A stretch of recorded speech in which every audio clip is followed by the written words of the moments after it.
10,000 litre വെള്ളം കൊള്ളുന്ന ഒരു ടാങ്കിൻ്റെ നീളം 2 മീറ്ററും വീതി 1 മീറ്ററുമാണെങ്കിൽ അതിൻ്റെ ഉയരം എത്ര മീറ്ററാണ്? ഇവിടെ ഒരു ടാങ്കിൽ 10,000 ലിറ്റർ വെള്ളം കൊള്ളും. അതായത് ടാങ്കിൻ്റെ വ്യാപ്തം വോളിയമാണ് 10,000 ലിറ്റർ. ഇതിൻ്റെ നീളം 2 മീറ്റർ, വീതി 1 മീറ്റർ നൽകിയിട്ടുണ്ട്. ഇതിൻ്റെ ഹൈറ്റാണ് നമ്മൾ കണ്ടുപിടിക്കേണ്ടത്. അപ്പോൾ ഓർക്കുക, ഇവിടെ വ്യാപ്തം ലിറ്ററിലും അതേസമയം നീളവും വീതിയും ഇനി നമ്മൾ കണ്ടുപിടിക്കേണ്ട ഉയരവും മീറ്ററിലാണ്. അപ്പോൾ വ്യാപ്തത്തെ കൂടെ നമുക്ക് മീറ്റർ ക്യൂബിലേക്ക് മാറ്റാം. അപ്പോൾ മീറ്റർ ക്യൂബും ലിറ്ററും തമ്മിലുള്ള ബന്ധം ഇതാണ്. 1 മീറ്റർ ക്യൂബ് എന്ന് പറഞ്ഞാൽ 1000 ലിറ്ററാണ്. 1 മീറ്റർ ക്യൂബ് 1000 ലിറ്റർ. അപ്പോൾ 10,000 ലിറ്റർ എത്ര മീറ്റർ ക്യൂബാണെന്ന് കാണാൻ 10,000നെ 1000 കൊണ്ട് ഹരിച്ചാൽ മതി. 1000 കൊണ്ട് ഹരിക്കാൻ 3 പൂജ്യങ്ങൾ ക്യാൻസൽ ചെയ്യുക. അതായത് 10 മീറ്റർ ക്യൂബാണ്. 10 metre cube. ഇനി ഈ വോളിയത്തിൻ്റെ ഇക്വേഷൻ നമുക്കറിയാം. V = length into breadth into height, അല്ലെ LBH ആണ്. അതാണ് 10 മീറ്റർ ക്യൂബ് എന്ന് നമുക്ക് നൽകിയിരിക്കുന്നത്. ഇവിടെ ലെങ്ത് 2 മീറ്ററാണ്. അപ്പോൾ എല്ലിൻ്റെ സ്ഥാനത്ത് 2 കൊടുക്കുക. B 1 മീറ്റർ, 1 ഇൻറ്റു H കണ്ടുപിടിക്കണം, സമം 10. 2 ഗുണം 1 2. അപ്പോൾ 2 ഇൻറ്റു H സമം 10 എന്ന് കിട്ടും. അല്ലെങ്കിൽ H സമം 10/2 = 5. അതായത് 5 മീറ്ററാണ് ഈ ടാങ്കിൻ്റെ ഉയരം. ശരി ഉത്തരം ഓപ്ഷൻ C 5.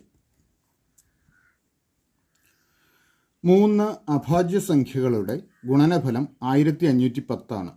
അവയിൽ ഏറ്റവും വലിയ അഭാജ്യ സംഖ്യ ഏത്? ഇവിടെ 3 അഭാജ്യ സംഖ്യകൾ അല്ലെങ്കിൽ പ്രൈം നമ്പേഴ്സിൻ്റെ പ്രോഡക്റ്റ് 1510 ആണെന്ന് നൽകിയിട്ടുണ്ട്. ഇതിലെ ഏറ്റവും വലിയ പ്രൈം നമ്പർ ഏതെന്ന് കണ്ടുപിടിക്കണം. അപ്പോൾ നമുക്ക് 1510നെ 3 അഭാജ്യ സംഖ്യകളുടെ ഗുണനഫലമായിട്ട് എഴുതാം. അവർക്ക് 1510 എന്ന് പറഞ്ഞു കഴിഞ്ഞാൽ 151 ഗുണം 10 ആണ്. 151 ഗുണം 10. ഇതിൽ 151 ഒരു അഭാജ്യ സംഖ്യയാണ്. ഇനി 10നെ കൂടെ 2 അഭാജ്യ സംഖ്യകളുടെ ഗുണനഫലമായിട്ട് എഴുതിയാൽ നമുക്ക് 3 അഭാജ്യ സംഖ്യകളുടെ ഗുണനഫലമായിട്ട് 1510നെ കിട്ടും. അപ്പോൾ 151 ഗുണം 10 എന്ന് പറയുന്നത് 2 ഗുണം 5 ആണ്. അപ്പോൾ 151 ഗുണം 2 ഗുണം 5. ഇത് 3 അഭാജ്യ സംഖ്യകളാണ്. 1510നെ 3 അഭാജ്യ സംഖ്യകളുടെ ഗുണനഫലമായിട്ട് എഴുതി. ഇതിലെ ഏറ്റവും വലിയ അഭാജ്യ സംഖ്യ 151 ആണ്. ശരി ഉത്തരം ഓപ്ഷൻ എ 151. ഇവിടെ തന്നിരിക്കുന്ന ഓപ്ഷൻസും കൂടെ ഒന്ന് ശ്രദ്ധിക്കുക. നമ്മൾ 1510നെ 3 അഭാജ്യ സംഖ്യകളുടെ ഗുണനഫലമായിട്ട് എഴുതുമ്പോൾ അതിൽ വലിയ അഭാജ്യ സംഖ്യയാണ് നമുക്ക് കണ്ടുപിടിക്കേണ്ടത്. അപ്പോൾ ഓപ്ഷൻ ബി നോക്കുക, 5 ആണ്. 5 ആണ് 3 അഭാജ്യ സംഖ്യകളിൽ വലുതെങ്കിൽ 5ൽ താഴെ 2 അഭാജ്യ സംഖ്യകളേ ഉള്ളൂ, 2ഉം 3ഉം. അപ്പോൾ 2 ഗുണം 3 ഗുണം 5 എന്ന് വരും. ഇതൊരിക്കലും 1510 ആകുകയല്ല. അപ്പോൾ 5 ഏതായാലും ഉത്തരമായി വരില്ല.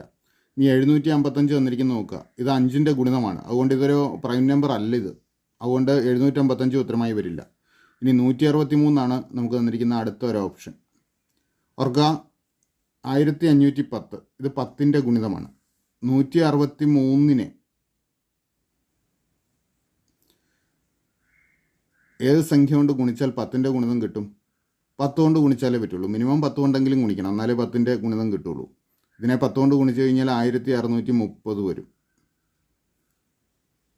അപ്പോൾ ഇതും ഉത്തരമായി വരാൻ പറ്റില്ല. പിന്നെ ഉത്തരമായി വരാവുന്നത് 181 മാത്രമേ ഉള്ളൂ. അതൊന്ന് ഓർക്കുക. ഒരു സമചതുരത്തിൻ്റെ പരപ്പളവ് 196 ചതുരശ്ര സെൻറ്റിമീറ്റർ ആണ്. ആ സമചതുരത്തിൻ്റെ വശങ്ങളുടെ മധ്യബിന്ദുക്കൾ യോജിപ്പിച്ച് വരച്ചാൽ കിട്ടുന്ന രൂപത്തിൻ്റെ പരപ്പളവ് എത്ര ചതുരശ്ര സെൻറ്റിമീറ്റർ ആണ്? അപ്പോൾ ഒരു സമചതുരം, അതിൻ്റെ പരപ്പളവ് അഥവാ ഏരിയ എന്ന് പറയുന്നത് 196 ചതുരശ്ര സെൻറ്റിമീറ്റർ അല്ലെങ്കിൽ സെൻറ്റിമീറ്റർ സ്ക്വയർ ആണ്. അപ്പോൾ ആ സമചതുരത്തിൻ്റെ വശങ്ങളുടെ മധ്യബിന്ദുക്കൾ യോജിപ്പിച്ച് വരച്ചാൽ കിട്ടുന്ന രൂപത്തിൻ്റെ പരപ്പളവ് എത്ര സെൻറ്റിമീറ്റർ സ്ക്വയർ എന്ന് കണ്ടുപിടിക്കണം. നമുക്ക് റഫായിട്ടൊരു സമചതുരം വരയ്ക്കാം. അപ്പോൾ ഇതിൻ്റെ വശങ്ങളുടെ മധ്യബിന്ദുക്കൾ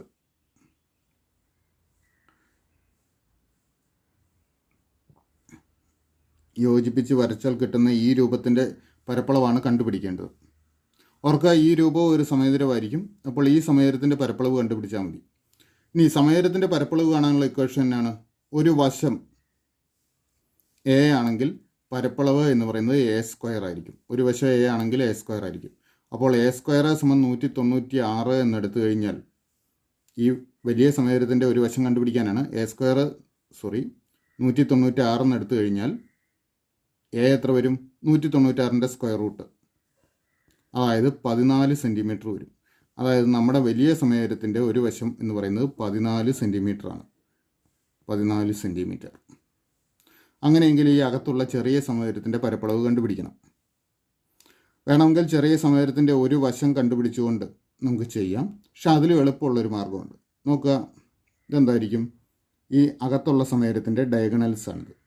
സമയത്തിൻ്റെ ഡയഗണൽസിൻ്റെ നീളം ഉപയോഗിച്ച് നമുക്ക് പരപ്പളവ് കണ്ടുപിടിക്കാം.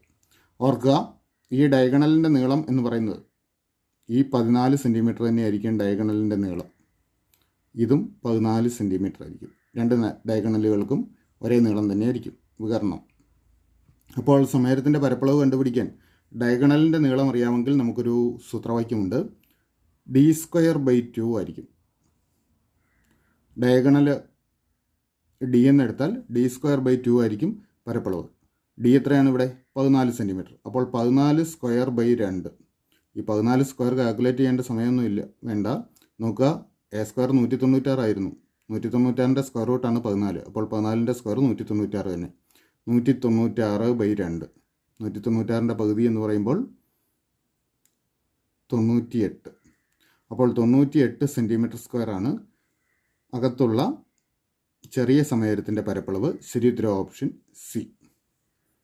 ഇത് തന്നെ മറ്റൊരു രീതിയിലും ചിന്തിക്കാം നമുക്ക്. വേണമെങ്കിൽ നമ്മൾ ഈ കാൽക്കുലേഷൻ ഒന്നും അത്ര കാര്യമായിട്ടില്ലാതെ തന്നെ നമുക്ക് ചിന്തിക്കാം. നോക്കുക,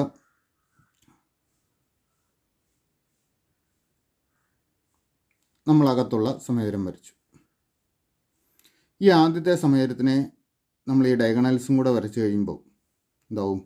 ആദ്യത്തെ സമയരം 4 തുല്യ ഭാഗങ്ങളായിട്ട് മാറുന്നു. ഇനി ഈ ഓരോ ചെറിയ സമയരങ്ങൾ നോക്കുക. അതിനെ ഈ ലൈൻ വരയ്ക്കുമ്പോൾ അതിന് 2 തുല്യ ഭാഗങ്ങളായിട്ട് മാറും. അപ്പോൾ മൊത്തം 8 തുല്യ ഭാഗങ്ങളുണ്ട്.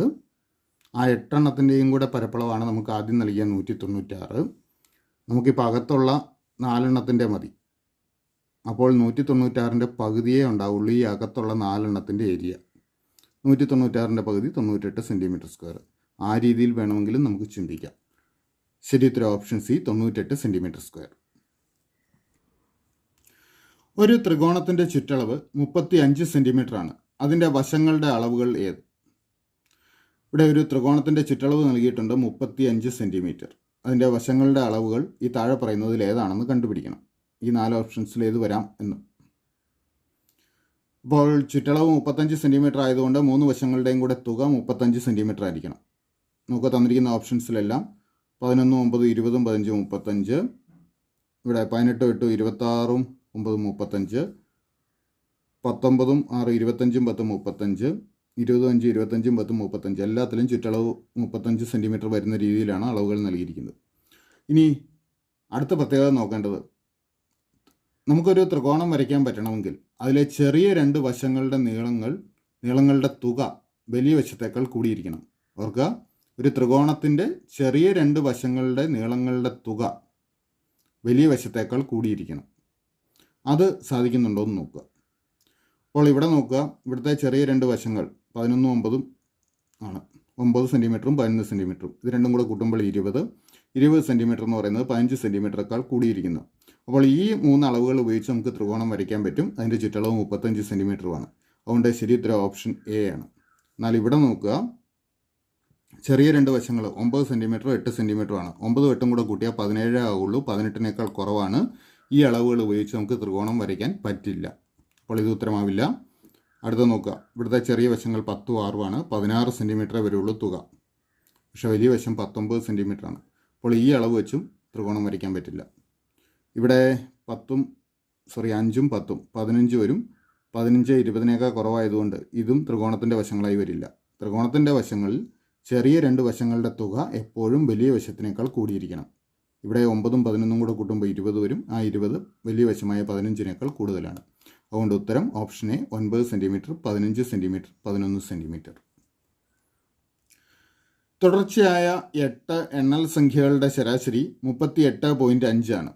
ഈ 8 സംഖ്യകളിൽ ഏറ്റവും ചെറിയ സംഖ്യ ഏത്? ഇവിടെ തുടർച്ചയായ 8 എണ്ണൽ സംഖ്യകളുടെ ശരാശരി നൽകിയിട്ടുണ്ട്.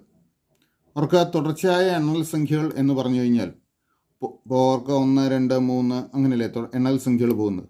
ഇത് പൊതുവ്യത്യാസം ഒന്നായിട്ടുള്ള ഒരു സമാന്തര പ്രോഗ്രഷനാണ്. ഇനി സമാന്തര പ്രോഗ്രഷൻ്റെ ഒരു പ്രത്യേകത, അതിലെ തുടർച്ചയായ പദങ്ങളുടെ ശരാശരി ആ പദങ്ങളുടെ മധ്യത്തിലായിരിക്കും വരിക. ഓർക്കുക, സമാന്തര പ്രോഗ്രഷൻ്റെ ഒരു പ്രത്യേകതയാണ് അതിലെ തുടർച്ചയായ പദങ്ങളുടെ ശരാശരി ആ പദങ്ങളുടെ മധ്യത്തിലായിരിക്കും വരിക. അപ്പോൾ ഇവിടെ ശരാശരി 38.5 ആണ്. ഈ 38.5 എന്ന് പറയുന്നത് ഈ 8 സംഖ്യകളുടെ മധ്യത്തിലായിരിക്കും വരിക. അല്ലെങ്കിൽ 38.5-ന് ഇരുപുറവും 4 സംഖ്യകൾ വീതമായിരിക്കും ഈ 8 എണ്ണൽ സംഖ്യകൾ വരിക. അപ്പോൾ 38.5-ന് രണ്ട് സൈഡിലും വരുന്ന 4 സംഖ്യകൾ എഴുതിയാൽ നമുക്ക് ഈ 8 എണ്ണൽ സംഖ്യകളും കിട്ടും. 38.5-ന് വലത്തോട്ട് വരുന്ന ഏതൊക്കെയായിരിക്കും? എണ്ണൽ സംഖ്യകളാണ് 39, 40, 41, 42. ഇനി പുറകോട്ട് പോയാലോ? 38, 37, 36, 35. അപ്പോൾ ഏറ്റവും ചെറിയ സംഖ്യ കിട്ടി, 35 ആണ്. ശരി ഉത്തരം ഓപ്ഷൻ ബി, 35. 2/21 അധികം 2/21 സമം 4/x ആയാൽ എക്സിൻ്റെ വില. അപ്പോൾ ഇവിടെ 2/21 അധികം 2/21 സമം 4/x എന്ന് നൽകിയിട്ടുണ്ട്. നമുക്ക് ആദ്യം ഇത് രണ്ടും കൂടെ കൂട്ടിയ ഒന്നിച്ചെഴുതാം. ഓർക്കുക, a+a എന്നുള്ളത് നമ്മൾ 2 എന്നാണ് എഴുതുന്നത്. അതുപോലെ 2/21 അധികം 2/21 എന്നുള്ളത് നമുക്ക് 2 ഗുണം 2/21 എന്ന് എഴുതാം. 2 പ്രാവശ്യം കൂട്ടുന്നതിന് പകരം 2 കൊണ്ട് ഗുണിച്ചാൽ മതി. സമം, നമുക്ക് ഇവിടെ സംഖ്യ 2ൻ്റെ പവറായിട്ടാണ് നൽകിയിരിക്കുന്നത്. നമുക്ക് ഈ 4നെ കൂടെ 2ൻ്റെ പവറാക്കാം. 4 എന്നുള്ളത് 2 സ്ക്വയറാണ്. അപ്പോൾ 2 square the whole raise to X എന്നാവും. ഇവിടെ നമുക്ക് 2/21. 2/21-ൻ്റെ അർത്ഥം 2 21 തവണ ആവർത്തിച്ച് ഗുണിച്ചിരിക്കുന്നു എന്നുള്ളതാണ്. 2/3 എന്ന് പറഞ്ഞാൽ 2 3 തവണ 2 ഗുണം 2 ഗുണം 2 2 3 തവണ ആവർത്തിച്ച് ഗുണിക്കുന്നത് ചുരുക്കി എഴുതുന്നതാണ് 2/3. അപ്പോൾ ഈ പവർ സൂചിപ്പിക്കുന്നത് 2 എത്ര തവണ ഗുണിച്ചിട്ടുണ്ട് എന്നുള്ളതാണ്. ഇവിടെ ഇപ്പോൾ 2 21 തവണ ഗുണിച്ചിട്ടുണ്ട്. കൂടാതെ ഇപ്പോൾ ഒരു തവണയും കൂടെ ഗുണിച്ചേക്കുകയാണ്. അപ്പോൾ അത് ഒന്നിച്ച് നമുക്ക് 2/22 എന്ന് എഴുതാം. 22 തവണ 2 ഗുണിച്ചിരിക്കുന്നു. അപ്പോൾ 2/22 സമം. ഇനി ഇവിടെ നമുക്ക് 2 square the whole raise to X. ഇത് നമുക്കൊരു കൃത്യങ്ക നിയമം ഉപയോഗിക്കണം. അതായത് a/m the whole raise to n = a/m × n. ഇത് നമ്മൾ സ്കൂൾ ക്ലാസ്സുകളിൽ പഠിച്ചിട്ടുള്ള ഒരു നിയമമാണ്. അപ്പോൾ ഈ നിയമം ഉപയോഗിക്കുമ്പോൾ ഈ പവർ ഈ 2ഉം ഈ എക്സും തമ്മിൽ ഗുണിച്ചാൽ മതി. അതായത് 2/2x എന്ന് വരും. അപ്പോൾ 2/22 സമം 2/2x. 2ൻ്റെ പവറായിട്ടാണ് ഈ 2 സംഖ്യകൾ എഴുതിയിരിക്കുന്നത്. അപ്പോൾ ഇവ രണ്ടും തുല്യമായതുകൊണ്ട് നമുക്ക് പവേഴ്സ് ഇക്വേറ്റ് ചെയ്യാം. അതായത് 2x-ഉം 22 ഇക്വേറ്റ് ചെയ്യുക. 2x സമം 22 എന്ന് എഴുതാം. അപ്പോൾ എക്സ് എത്ര വരും?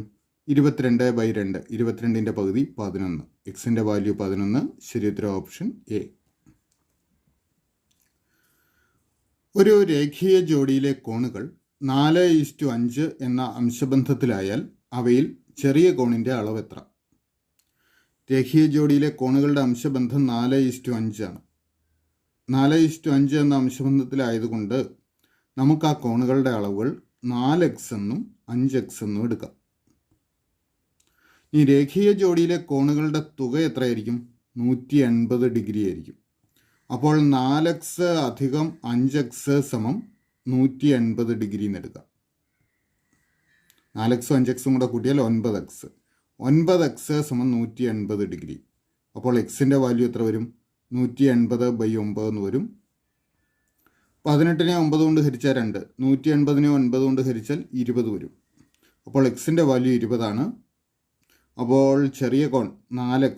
4x എന്ന് പറയുന്നത് 4 ഗുണം 20 വരും. 4 ഗുണം 20 80. അപ്പോൾ 80 ഡിഗ്രിയാണ് കോണിൻ്റെ അളവ്. ശരി ഉത്തരം ഓപ്ഷൻ സി, 80. താഴെ കൊടുത്തവയിൽ പൈതഗോറിയൻ സംഖ്യാത്രയങ്ങളിൽ പെടാത്തത് ഏതാണ്? അപ്പോൾ ഇവിടെ പൈതഗോറിയൻ സംഖ്യാത്രയങ്ങളിൽ പെടാത്തത് ഏതെന്നാണ് കണ്ടുപിടിക്കേണ്ടത്. അപ്പോൾ പൈതഗോറിയൻ സംഖ്യാത്രയങ്ങളുടെ പ്രത്യേകത നോക്കണം. പൈഥഗോറിയൻ സംഖ്യാത്രയങ്ങളുടെ പ്രത്യേകത ഇത്രയേ ഉള്ളൂ. 3 സംഖ്യകളുണ്ടാവും. ത്രയങ്ങളാണ്, 3 ഉണ്ടാവും. അതിൽ ചെറിയ 2 സംഖ്യകളുടെ വർഗങ്ങളുടെ തുക വലിയ സംഖ്യയുടെ വർഗത്തിനോട് തുല്യമായിരിക്കും. പൈഥഗോറിയൻ സംഖ്യാത്രയങ്ങളിൽ ചെറിയ 2 സംഖ്യകളുടെ വർഗങ്ങളുടെ തുക വലിയ സംഖ്യയുടെ വർഗത്തിനോട് തുല്യമായിരിക്കും. നമുക്ക് ആദ്യത്തെ ഓപ്ഷൻ നോക്കാം. ഇതിലെ ചെറിയ 2 സംഖ്യകൾ 3ഉം 4ഉം ആണ്. അപ്പോൾ 3 സ്ക്വയർ അധികം 4 സ്ക്വയർ നോക്കുക. 3ൻ്റെ സ്ക്വയർ 9, 4ൻ്റെ സ്ക്വയർ 16, 9ഉം 16ഉം കൂടെ കൂട്ടിയ 25. ഇത് വലിയ സംഖ്യയായ 5ൻ്റെ സ്ക്വയറിനോട് ഈക്വലാണ്. അപ്പോൾ ഇത് പൈഥഗോറിയൻ സംഖ്യാത്രയമാണ്. നമുക്ക് പെടാത്തതാണ് വേണ്ടത്, അതുകൊണ്ട് ഓപ്ഷൻ എ ഉത്തരമല്ല. ഇനി ഓപ്ഷൻ ബി നോക്കാം. അതിലെ ചെറിയ സംഖ്യകൾ 8ഉം 15ഉം ആണ്. 8 സ്ക്വയർ അധികം 15 സ്ക്വയർ നോക്കാം. 8ൻ്റെ സ്ക്വയർ 64, 15ൻ്റെ സ്ക്വയർ 225, കൂട്ടുമ്പോൾ 289 വരും. ഇത് വലിയ സംഖ്യയായ 17ൻ്റെ സ്ക്വയറിനോട് തുല്യം തന്നെയാണ്. 17ൻ്റെ സ്ക്വയറാണ് 289. അപ്പോൾ ഇതും പൈഥഗോറിയൻ സംഖ്യാത്രയമാണ്. Option B ഉത്തരമാവില്ല. ഇനി ഓപ്ഷൻ സി നോക്കാം. ചെറിയ സംഖ്യകൾ 11ഉം 60ഉമാണ്. 11 സ്ക്വയർ പ്ലസ് 60 സ്ക്വയർ നോക്കാം. 121 പ്ലസ് 60ൻ്റെ സ്ക്വയർ കാണാൻ 6ൻ്റെ സ്ക്വയർ എഴുതി 2 0 ചേർത്താൽ മതി. 36 2 0 3600, കൂട്ടുമ്പോൾ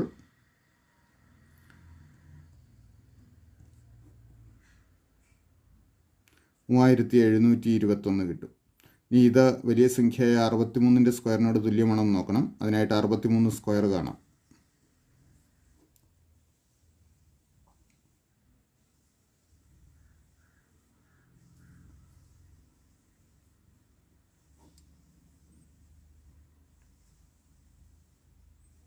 ആണ് 63 സ്ക്വയർ. അപ്പോൾ ഇത് 63 സ്ക്വയറിനോട് തുല്യമല്ല. അതുകൊണ്ട് ഇവിടെ ചെറിയ 2 സംഖ്യകളുടെ വർഗ്ഗങ്ങളുടെ തുക വലിയ സംഖ്യയുടെ വർഗ്ഗത്തിനോട് തുല്യമല്ലാത്തതുകൊണ്ട് ഇത് പൈഥഗോറിയൻ സംഖ്യാത്രയമല്ല. അപ്പോൾ നമ്മുടെ ഉത്തരം കിട്ടി. ഓപ്ഷൻ സി ആണ് ഉത്തരം. പൈഥഗോറിയൻ സംഖ്യാത്രയം അല്ലാത്തത് ഏതെന്ന്? ഓപ്ഷൻ സി ഉത്തരം. ഇനി നമുക്ക് ഓപ്ഷൻ ഡി ഒന്ന് നോക്കിയേക്കാം. 12 35 ചെറിയ സംഖ്യകൾ. 12 സ്ക്വയർ പ്ലസ് 35 സ്ക്വയർ നോക്കുക. 144 പ്ലസ് 35ൻ്റെ സ്ക്വയർ 1225 വരും. കൂട്ടുമ്പോൾ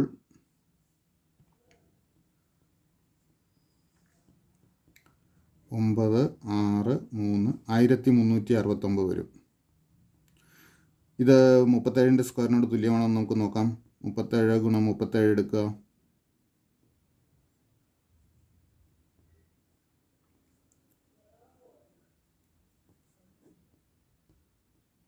1369, അതായത് 37ൻ്റെ സ്ക്വയർ തന്നെയാണിത്. അപ്പോൾ 12 35 37 എന്നുള്ളത് പൈഥഗോറിയൻ സംഖ്യാത്രയമാണ്. അപ്പോൾ ശരിയുത്തരം ഓപ്ഷൻ സി 11 60 63. ഇത് പൈഥഗോറിയൻ സംഖ്യാത്രയം അല്ല. 100 മീറ്റർ നീളമുള്ള ഒരു ട്രെയിൻ 72 കിലോമീറ്റർ പെർ മണിക്കൂർ വേഗത്തിൽ സഞ്ചരിക്കുന്നു. ഈ ട്രെയിൻ 500 മീറ്റർ നീളമുള്ള ഒരു പാലം കടന്നു പോകാൻ എടുക്കുന്ന സമയം എത്ര? ഇവിടെ 100 മീറ്റർ നീളമുള്ള ഒരു ട്രെയിൻ, അത് 500 മീറ്റർ നീളമുള്ള ഒരു പാലം കടന്നു പോകാൻ എടുക്കുന്ന സമയം എത്രയെന്ന് കണ്ടുപിടിക്കണം. ട്രെയിൻ ഒരു പാലം കടക്കാൻ ട്രെയിനിൻ്റെ നീളവും പാലത്തിൻ്റെ നീളവും കൂട്ടിക്കിട്ടുന്ന അത്രയും ദൂരം സഞ്ചരിക്കണം. ഓർക്കുക, ട്രെയിൻ പാലം കടക്കാൻ ട്രെയിനിൻ്റെ നീളവും പാലത്തിൻ്റെ നീളവും കൂട്ടിക്കിട്ടുന്ന അത്രയും ദൂരം സഞ്ചരിക്കണം. ഇവിടെ ട്രെയിനിൻ്റെ നീളം 100 മീറ്ററാണ്, പാലത്തിൻ്റെ നീളം 500 മീറ്റർ. ഇത് രണ്ടും കൂടെ കൂട്ടിയാൽ 600 മീറ്റർ. അപ്പോൾ ഈ ട്രെയിൻ പാലം കടക്കാൻ 600 മീറ്റർ ദൂരം സഞ്ചരിക്കണം. അപ്പോൾ 600 മീറ്റർ ദൂരം സഞ്ചരിക്കാൻ എത്ര സമയം എടുക്കുമെന്ന് കണ്ടുപിടിച്ചാൽ മതി. ഇവിടെ ട്രെയിനിൻ്റെ വേഗത നൽകിയിട്ടുണ്ട് 72 കിലോമീറ്റർ പെർ മണിക്കൂറാണ്. ഇതിനെ നമുക്ക് മീറ്റർ പെർ സെക്കൻഡിലേക്ക് മാറ്റണം. അതിനായിട്ട് 18 5 കൊണ്ട് ഗുണിച്ചാൽ മതി. കിലോമീറ്റർ പെർ മണിക്കൂറിൽ നൽകിയിരിക്കുന്ന അളവിനെ മീറ്റർ പെർ സെക്കൻഡിലേക്ക് മാറ്റാൻ 18 5 കൊണ്ട് ഗുണിക്കുക. 72 18. 72നെ 18 കൊണ്ട് ഹരിക്കാവുന്ന സംഖ്യയാണ്. 18 ഗുണം 4 ആണ് 72. അപ്പോൾ 72നെ 18 കൊണ്ട് ഹരിച്ചാൽ 4 കിട്ടും. 4 ഗുണം 5 20. അപ്പോൾ 20 മീറ്റർ പെർ സെക്കൻഡാണ് ട്രെയിനിൻ്റെ വേഗത. അതായത് ഒരു സെക്കൻഡിൽ 20 മീറ്റർ സഞ്ചരിക്കും. അപ്പോൾ 600 മീറ്ററാണ് പാലം കടക്കാൻ ട്രെയിൻ സഞ്ചരിക്കേണ്ട ദൂരം. ഈ 600 മീറ്റർ കടക്കാനായിട്ട് എത്ര സെക്കൻഡ് സമയം വേണമെന്ന് കണ്ടുപിടിക്കാനായിട്ട് 600നെ 20 കൊണ്ട് ഹരിച്ചാൽ മതി, ഒരു സെക്കൻഡിൽ സഞ്ചരിക്കുന്ന ദൂരം കൊണ്ട്. അപ്പോൾ നമുക്ക് ഓരോ പൂജ്യങ്ങൾ ക്യാൻസൽ ചെയ്യാം. 6നെ 2 കൊണ്ട് ഹരിച്ചാൽ 3, അപ്പോൾ 60നെ 2 കൊണ്ട് ഹരിച്ചാൽ 30. അപ്പോൾ 30 സെക്കൻഡ് സമയം കൊണ്ട് ട്രെയിൻ പാലം കടക്കും. ശരി ഉത്തരം ഓപ്ഷൻ ഡി, 30 സെക്കൻഡ്. ഒരു ക്ലോക്കിൽ സമയം 5:30 ആകുമ്പോൾ മിനിറ്റ് സൂചിയും മണിക്കൂർ സൂചിയും നിർണ്ണയിക്കുന്ന കോണളവ് എത്ര ഡിഗ്രിയാണ്? ഇവിടെ ഒരു ക്ലോക്കിൽ സമയം 5:30 ആകുമ്പോൾ ഇതിൻ്റെ മണിക്കൂർ മിനിറ്റ് സൂചികൾക്കിടയിലെ കോണളവ് എത്ര ഡിഗ്രി എന്ന് കണ്ടുപിടിക്കണം. അപ്പോൾ ഇത് കണ്ടുപിടിക്കാൻ നമുക്കൊരു ഷോർട്ട് കട്ട് ഉണ്ട്. ആ ഷോർട്ട് കട്ട് ഓർത്തിരിക്കുക. ഇതിലെ മണിക്കൂറിനെ, തന്നിരിക്കുന്ന സമയത്തിലെ മണിക്കൂറിനെ 60 കൊണ്ടും മിനിറ്റിനെ 11 കൊണ്ടും ഗുണിക്കുക. സമയത്തിലെ മണിക്കൂറിനെ 60 കൊണ്ടും മിനിറ്റിനെ 11 കൊണ്ടും ഗുണിക്കുക. 5 × 60, 5 6 30, അപ്പോൾ 5 × 60 300 വരും. 11 × 30, 11 3 33 ആണ്. 11 × 30 330. ഈ ഗുണനഫലങ്ങൾ തമ്മിലുള്ള വ്യത്യാസത്തിൻ്റെ പകുതി എടുത്താൽ നമുക്ക് സൂചികൾക്കിടയിലെ കോണളവ് കിട്ടും. അപ്പോൾ ഇവ തമ്മിലുള്ള വ്യത്യാസം കാണാനായിട്ട് ഇതിലെ വലിയ സംഖ്യയായ 330 നിന്നും ചെറിയ സംഖ്യയായ 300 കുറയ്ക്കുക. 30 എന്ന് കിട്ടും. 30ൻ്റെ പകുതി 15. അപ്പോൾ സൂചികൾക്കിടയിലെ കോണളവ് 15 ഡിഗ്രിയാണ്. ശരി ഉത്തരം ഓപ്ഷൻ ബി.